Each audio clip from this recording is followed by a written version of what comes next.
All right, stop. He's back there peeking out. He wants to hear the stories too. What do we got today? Stand Tall, Molly Lou Melon. All right, Molly Lou. Let's see. Get this to go. Molly Lou Melon stood just taller than her dog and was the shortest girl in the first grade. She didn't mind. Her grandma had told her, "Walk as proudly as you can, and the world will look up to you." Grandma is very wise. So she did.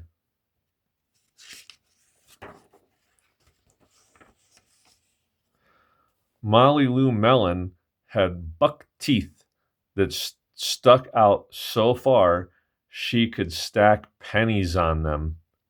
She didn't mind. Her grandmother had told her, "Smile big and the world will smile right alongside you."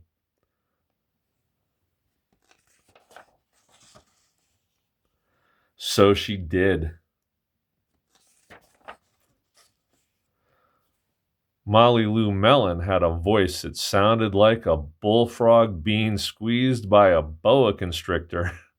She didn't mind. Her grandmother had told her, "Sing out clear and strong, and the world will cry tears of joy." So she did.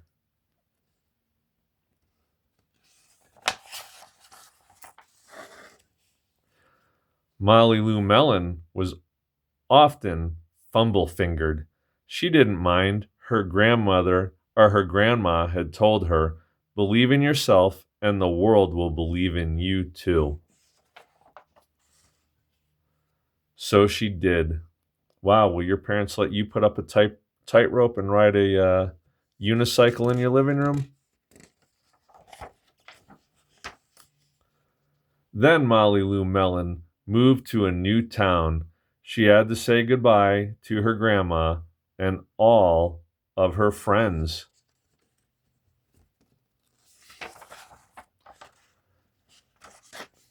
And start in a new school. Starting in a new school can be scary. Can also be fun. It can also be fun. You get to make all new friends. On the first day of school, Ronald Durkin called her Shrimpo in gym class. When the game started, Molly Lou Melon caught the football, ran under the legs of Ronald Durkin, and scored a touchdown. All the children thought, "Wow, she's good." And Ronald Durkin felt very foolish, and he should, for being a mean boy. On the second day of school, Ronald Durkin called her Bucky Tooth Beaver. Molly Lou Melon took out her pennies, stacked 10 high on her teeth, and smiled as big as day. All the children smiled with glee, and Ronald Durkin felt very foolish.